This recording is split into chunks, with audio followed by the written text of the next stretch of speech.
नमस्कार दोस्तों। चाइना बना रहा है दुनिया का सबसे बड़ा डैम और आपको जानकर हैरानी होगी, ये डैम बिल्कुल भारत की बॉर्डर पर बनाया जा रहा है, जिसका सीधा असर भारत के पूर्वोत्तर राज्यों पर पड़ने वाला है। क्योंकि जिस दिन इस डैम का काम पूरा हो जाएगा, चाइना चाहेगा उस दिन भारत के पूर्वोत्तर राज्यों में बाढ़ लाने का काम करेगा और चाहेगा उस दिन सूखे वाली स्थिति ला देगा। क्योंकि ऐसा पहली बार नहीं हो रहा है, चाइना ने इससे पहले भी कई प्रकार के डैम बनाए, जिसकी वजह से भारत के पूर्वोत्तर राज्यों में कई प्रकार का खतरा बढ़ते रहा है। पर इस डैम के बनने के बाद में खतरे की स्थिति 200% बढ़ जाएगी। आप सभी जानते हैं कि पाकिस्तान ने कुछ समय पहले भारत को धमकी भरी थी कि अगर भारत ने सिंधु नदी का पानी अगर उन्हें नहीं दिया तो हम चाइना को बोलकर तुम्हारा ब्रह्मपुत्र का पानी रुकवा देंगे। शायद चाइना ने उनकी बात थोड़ी बहुत सुन ली है। तो आइए जानते हैं भारत में इसका क्या असर होने वाला है, खासकर पूर्वोत्तर राज्यों में, और भूटान, नेपाल और बांग्लादेश पर इसका क्या असर होगा, इसके बारे में भी जानते हैं। और चाइना क्या स्टेटमेंट दे रहा है, इसके बारे में भी जानते हैं। मेरा नाम है अंजलि और मैं आप सभी का स्वागत करती हूं एग्जाम नारी के यूट्यूब प्लेटफॉर्म पर। इन सभी बातों को, खतरे को, नुकसान को जानने से पहले आपको थोड़ा सा ब्रह्मपुत्र नदी की स्थिति को जानना होगा कि कहां से निकलती है और कहां तक जाती है और कहां पर डैम का काम किया जा रहा है। यहां पर आप देखिए, ये जो इलाका दिख रहा है ना आपको, ये क्या है? तिब्बत का इलाका है, जो कि चाइना के अंडर में है। और तिब्बत से ही एक नदी निकलती है जिसे चाइना के लोग सांगपो कहते हैं और हम कहते हैं ब्रह्मपुत्र। तो यहाँ पर आपको दिखाई दे रहा है, यहाँ से निकलती है सांगपो। और सांगपो इसलिए है क्योंकि ये क्या है, सर्पिले आकार में चलती है, इसलिए सांगपो इसको कहा गया। ये नदी तिब्बत से निकलते हुए भारत के पूर्वोत्तर राज्य यानी कि अरुणाचल प्रदेश से भारत के अंदर एंट्री करती है। जहां भारत में एंट्री करती है वो इलाका कहलाता है नामचा बरवा, और जहां अरुणाचल प्रदेश के अंदर इंटर करती है वो इलाका कहलाता है यांगयाप दर्रा। यहाँ अरुणाचल प्रदेश में होते हुए, असम में होते हुए ये नदी बांग्लादेश में प्रवेश करती है और बांग्लादेश से सीधा ये कहाँ चली जाती है? बंगाल की खाड़ी में चली जाती है। इस नदी की अगर मैं बात करूं तो टोटल ये 2900 किलोमीटर की लंबाई वाली नदी है। अगर इस नदी का उद्गम भारत से होता तो ये भारत की सबसे बड़ी लंबी नदी ये कहला सकती थी। खैर, अब इस नदी में, ये नदी यहाँ से निकल रही है और यहाँ तक जा रही है, और यहीं पर ये आपको लाल कलर का एरिया जो दिखाई दे रहा है ना, बस यहीं पर डैम बनाने का काम कर रहा है कौन? चाइना। कितना दूर है भारत से? तो ये है भारत के अरुणाचल प्रदेश की सीमा, और अरुणाचल प्रदेश से तकरीबन 8 किलोमीटर की दूरी पर एक स्थान है, एक बहुत बड़ा शहर है तिब्बत का, जिसको कहते हैं यांगची। इसी शहर में इस डैम का काम शुरू हो चुका है। पिछले दिसंबर में, यानी कि दिसंबर 2024 के अंदर एक प्रोजेक्ट लाया गया था चाइना के द्वारा कि हम ये प्रोजेक्ट इसलिए लेके आ रहे हैं ताकि ज़्यादा से ज़्यादा बिजली का उत्पादन कर सके, जिससे हमारे 30 करोड़ लोगों की जान को बहुत ज़्यादा जो है कीमती बना देंगे। कैसे? क्योंकि बिजली उनको मिलेगी तो कई प्रकार का वो काम कर पाएंगे। तो 30 करोड़ लोगों के लिए बिजली उत्पादन करने के लिए प्रोजेक्ट लाया गया, जिसको हाल ही में, यानी कि 2 दिन पहले इसको पास कर दिया गया, शनिवार के दिन, और अब इसका काम भी एक आध दिन में शुरू हो जाएगा। और आप जानते हैं कि चाइना कितना फुर्तीला है, कितना स्पीड से काम करता है। रातों रात वो लंबी लंबी बिल्डिंगें खड़े कर देता है, तो यहाँ पर ये डैम बना देगा। अब जानिए जरा, अगर ये डैम बन गया तो क्या असर होगा। ठीक है, तो ये डैम कहाँ बनाया जा रहा है? अरुणाचल प्रदेश से तकरीबन 7 किलोमीटर की दूरी पर बनाया जा रहा है। डैम के नुकसान जाने उससे पहले थोड़ा सा आप देखिए कि अभी हाल ही में एक सीएम, और ये सीएम कहाँ के हैं? ये सीएम है अरुणाचल प्रदेश के। अरुणाचल प्रदेश के सीएम ने कुछ समय पहले एक स्टेटमेंट दिया था ना कि हमारी बॉर्डर चाइना के साथ में साझा नहीं होती है, हमारी बॉर्डर तिब्बत के साथ में साझा होती है। और अभी हाल ही में, यानी कि आज के दिन, इन्होंने एक नए प्रकार का स्टेटमेंट दिया। इन्होंने कहा कि चाइना जो ये डैम बना रहा है ना, ये हमारे लिए फ्यूचर में वाटर बम है। क्या कहा इन्होंने? वाटर बम बनाया है, ये इनके द्वारा कहा गया। क्योंकि चाइना अपनी मनमानी करेगा, चाइना चाहेगा तब इस डैम के गेट खोलेगा, जिसकी वजह से भारत के पूर्वोत्तर राज्य, खासकर असम और अरुणाचल प्रदेश पर बहुत बुरा असर होगा, और चाहेगा तब इसके गेट बंद करेगा, जिसकी वजह से गर्मी में यहाँ पर सूखा पड़ जाएगा। और एक टाइप का वाटर बम ही तो है, अपनी मनमानी करेगा। क्योंकि पाकिस्तान के साथ तो सिंधु नदी जल समझौता हुआ था, जिसके चलते अगर हम यहाँ से पानी छोड़ रहे हैं तो हमें पाकिस्तान को बताना होगा, नहीं छोड़ रहे हैं तो भी बताना होगा, डैम बना रहे हैं तो भी बताना होगा। पर हमारा चाइना के साथ में तो ऐसा कोई समझौता नहीं है, इसलिए अपनी मनमानी कर सकता है। तिब्बत इसके अंडर में है और ये चाहे तब यहाँ पे छोटे मोटे डैम बना सकता है। अच्छा, आगे मैं आपको बताने वाली हूँ, इससे पहले भी इसने कई प्रकार की मनमानी करी है। कई बार इसने बाढ़ लाने का काम किया है, पानी छोड़ा है और हजारों लाखों लोगों की वहां पर जान पे बनाई है। वो डेटा भी मैं आपको बताऊंगी। और ये जो चाइना है ना, हर बार मनमानी करेगा क्योंकि इसके साथ कोई समझौता नहीं है, तो डैम भी बना ही सकता है। तो आप देखिए, ये नदी जो यहाँ तक आ रही है फ्लो में, इसके ऊपर बुरा असर पड़ेगा। डैम की लागत की मैं बात करूँ तो 160.8 अरब के आसपास जो है इसके अंदर लागत आ रही है। अब चाइना के द्वारा जो स्टेटमेंट दिए गए हैं, पहले मैं वो बता देती हूँ। चाइना ने अभी हाल ही में इस प्रोजेक्ट को बनाने के लिए पहला स्टेटमेंट दिया कि हम यहाँ पर विद्युत उत्पादन करेंगे, ये इसके द्वारा स्टेटमेंट दिया गया। दूसरा इसने स्टेटमेंट दिया, उसको जानने से पहले आप थोड़ा सा देख लीजिए ब्रह्मपुत्र नदी, अगर आपको वहां समझ में नहीं आई हो तो यहां तक आप देख सकते हैं कि कैसे आ रही है। अच्छा, इसके ऊपर जो है चाइना के द्वारा स्टेटमेंट दिया कि हम जो ये बना रहे हैं उसमें हमारा मेन मकसद है बिजली उत्पादन करना। दूसरा हमारा जो मकसद है वो है तिब्बत का असर, क्या, पूर्व, पश्चिम, उत्तर और दक्षिण। इनके द्वारा कहा गया कि यहाँ से जो नदी निकल रही है उसका पानी हम इस इलाके में पहुंचाना चाहते हैं, मतलब उत्तर और पश्चिम इलाके में पानी को हम पहुंचाना चाहते हैं। इसलिए हम क्या कर रहे हैं, यहाँ पर डैम बना रहे हैं जिसकी वजह से हम पानी को थोड़ा बहुत मोड़ देंगे और यहाँ पर क्या करेंगे, बिजली का उत्पादन हम करेंगे। इससे पहले भी चाइना कई प्रकार के डैम बना चुका है, जैसे जांगमू डैम, जिका डैम, डांगू डैम और लियासे, ये प्रकार के डैम जो है बना चुका है। अब इसके ऊपर भारत ने हाल ही में आपत्ति जताई है, भारत के पीएम मोदी जो हमारे प्रधानमंत्री हैं इनके द्वारा, और बांग्लादेश के जो अंतरिम सरकार के प्रधानमंत्री हैं जिनका नाम है मोहम्मद यूनुस, इनके द्वारा भी आपत्ति जताई गई है। क्योंकि इनको पता है जब भारत के पूर्वोत्तर राज्यों के अंदर बाढ़ आएगी तो इसका सीधा असर बांग्लादेश के ऊपर भी होने वाला है। तो इन्होंने भी इसके ऊपर क्या किया है, आपत्ति जताने का काम किया है। ये आपत्ति पहली बार नहीं जताई गई है, इससे पहले भी आपको बता दूं मैं 3 जनवरी को जब एक सबमिट हुई थी, उस सबमिट के अंदर अजीत डोभाल और चाइना के जो विदेश मंत्री की मीटिंग हुई थी, उसमें भी इनके द्वारा कहा गया कि आप जो डैम का प्रोजेक्ट लेके आए हो वो बिल्कुल गलत है और इसके लिए भारत को एक बहुत बड़ी कीमत चुकानी पड़ेगी, तो आपको थोड़ा सा सोच समझ के यहाँ पर वर्क करना होगा।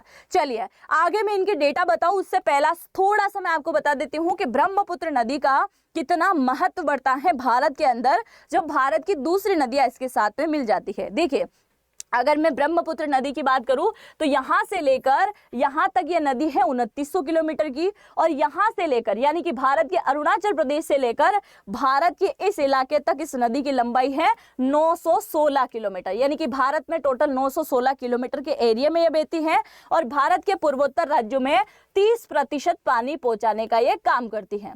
अगर इसका फ्लो धीरे धीरे भी आए ना तो भी चलेगा, पर टूटना नहीं चाहिए।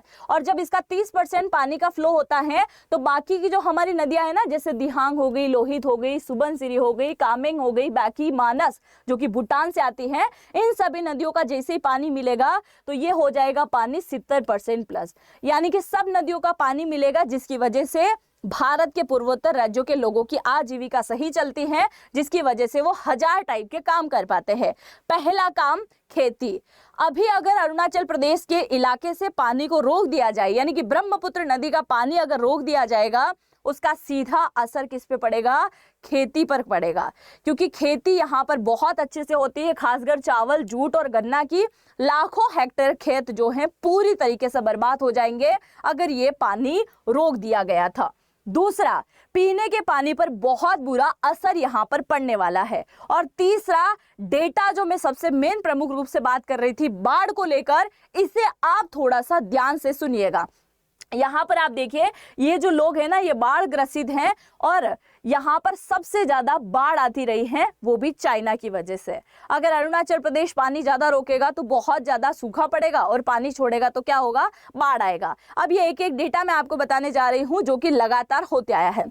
सन 2000 की अगर मैं बात करूँ तो सियांग नदी के अंदर बाढ़ आ गई थी, इसी ब्रह्मपुत्र की वजह से। चाइना ने बिना बताया पानी छोड़ दिया था, जिसकी वजह से तुरंत 34 लोगों की मौत हो गई थी और कई सारे गांवों को खाली करवाना पड़ा था, जिसकी वजह से हर साल लोग यहाँ क्या करते हैं, प्रतिस्थापित करने का काम करते हैं। दूसरा, 2004 के अंदर असम और अरुणाचल प्रदेश के अंदर बाढ़ आ गई थी, जिसमें चाइना ने स्टेटमेंट दिया था कि ये तो भूस्खलन की वजह से हुआ है, ये हमारी वजह से नहीं हुआ है, हमने पानी नहीं रोका है। और आपको जान के हैरानी होगी, जिस इलाके में बाढ़ का माफ कीजिएगा, जिस इलाके में इस बांध को बनाने का काम किया जा रहा है, वो इलाका तिब्बत का ऐसा इलाका है जहां पर सबसे ज्यादा भूकंप आते हैं। तो आप मान के चलिए कि बहुत ज्यादा भूकंप आते हैं और वहीं पे बांध बन रहा है, तो भूकंप जैसे ही आया तो एकदम से बांध टूटेगा और क्या होगा, बाढ़ आएगी कि नहीं आएगी, इससे ज्यादा क्या ही होगा। तो सीधा असर भारत के पूर्वोत्तर राज्यों में हो रहा है। खैर, जिसकी वजह से 2004 के अंदर असम अरुणाचल प्रदेश में बाढ़ आई, जिसकी वजह से 50 लोगों की मौत तुरंत हो गई थी और सैकड़ों लोग बेघर हो गए थे, क्योंकि इनके घर पूरी तरीके से पानी के अंदर डूब चुके थे। तीसरे पॉइंट की अगर मैं बात करूं, 2017 में डोकलाम में जो विवाद हुआ था, आपको पता है चाइना वहां पर सड़क बना रहा था, भारतीय सेना गई थी और चाइना के साथ में हाथापाई हुई, जिसमें एक दूसरे के ऊपर पत्थरबाजी तक की गई थी। ठीक है, तो दोनों में बहुत ज्यादा लड़ाई हुई, संघर्ष होता रहा और उसके बाद में जो है इसने क्या किया, 2017 के अंदर ही हमें किसी प्रकार का बाढ़ का डेटा नहीं बताया कि इस बार किसी बाढ़ आने की आशंका है, और ऐसा करके इसने जो है एकदम से पानी छोड़ दिया, जिसकी वजह से 150 लोगों की मौत हो गई थी। और आपको जानकर हैरानी होगी, अभी तक पूर्वोत्तर राज्यों के इतिहास में 2017 के अंदर 83 लाख लोग, यानी कि 83 लाख लोग जो है उस समय बेघर हो चुके थे। आगे बढ़ने से पहले अगर आप मुझे इंस्टाग्राम, फेसबुक या फिर ट्विटर किसी पे भी फॉलो करना चाहते हैं, टेलीग्राम वगैरह, तो अंजलि वॉइस के नाम से मेरी आईडी मिलेगी, जरूर से फॉलो कर लीजिएगा अगर मन है तो। आगे अगर जानते हैं 2018 के डेटा की, तो इसने चाइना ने बोला ठीक है, 2017 के अंदर हमने डेटा शेयर नहीं किया था, जिसकी वजह से आपके यहाँ पर बाढ़ आ गई और लाखों लोगों की जिंदगी बर्बाद हो गई, तो इसलिए हम आपको डेटा शेयर करेंगे। पर एक बात हम क्लियर बोल देते हैं कि हम चाहेंगे तब तक डेटा शेयर करेंगे, जब हमारा मन नहीं होगा तब हम किसी प्रकार का डेटा शेयर नहीं करेंगे। ये भी चाइना ने क्लियर कट बोल दिया था। इसके अलावा 2010 की एक और आपत्ति मैं आपको बता देती हूँ। 2010 के अंदर चाइना ने तिब्बत के अंदर एक डैम बनाया था, जिसका नाम था जागुम डैम। ये इस डैम का काम जिस समय चल रहा था, उस समय भारत के वैज्ञानिक के द्वारा भी इस बात को क्लियर कह दिया गया था कि ये डैम भारत के लिए बिल्कुल भी सही नहीं है, हमको चाइना को रोकना चाहिए कि ये डैम किसी प्रकार से ना बनाया जाए। पर चाइना बिल्कुल नहीं रुका। 2010 के अंदर किसी भी प्रकार से करके इसने इस डैम का काम पूरा किया, और उसके बाद में जब भारत ने सवाल किए तो भारत को इसने कहा कि रन ऑफ द रिवर है, हम आपके यहाँ पे पानी लगातार फ्लो में बहता रहेगा, उस पर कोई असर नहीं पड़ेगा, हम तो इसलिए बना रहे हैं कि यहाँ पे बिजली उत्पादित कर सके। ये बात इन्होंने कही थी। पर 2013 के अंदर ही चाइना ने एक नए प्रकार की टेस्टिंग करी, जिसमें देखना चाह रहा था कि अगर हम पानी रोकेंगे जागुम डैम के थ्रू तो रुकेगा या नहीं। तो इसने ऐसा प्रयास भी किया और पानी रोका, जिसकी वजह से आज भी अरुणाचल प्रदेश में कभी भी बाढ़ आ रही है, कभी भी सूखा हो रहा है, मतलब पानी को लेकर उतार चढ़ाव लगातार होता रहा है, जिसकी वजह से हर साल आज भी पूर्वोत्तर राज्यों में 500 से लेकर 1000-1200 लोगों की मौत हर साल हो जाती है। इसके अलावा तीसरा असर भारत पे पड़ेगा मछली उत्पादन का। मछली उत्पादन पर असर कैसे पड़ेगा? भारत के पूर्वोत्तर राज्यों में तकरीबन 3.5 करोड़ लोग जो हैं मछली उत्पादन पर ही उनकी जीविका जीवित है। यानी कि अगर ये उत्पादन खत्म हो गया तो उन लोगों की बेरोजगारी बहुत ज्यादा बढ़ जाएगी, जिसका सीधा असर कितना बुरा होगा आप समझ ही सकते हैं। भारत के पूर्वोत्तर राज्यों के लोग तो बहुत अच्छे से समझ सकते हैं। 6 करोड़ लोगों की जीविका किस पे डिपेंड है? ब्रह्मपुत्र नदी पर डिपेंड है। अरुणाचल प्रदेश की 80% आबादी खेती यानी कि ब्रह्मपुत्र नदी के पानी पर डिपेंड है। असम की 60% आबादी उसी पानी के ऊपर डिपेंड है। और बाढ़ में हर साल 5 से 10 लाख लोग विस्थापित कर जाते हैं, खेती बर्बाद हो जाती है, ये भी इसी के ऊपर डिपेंड है।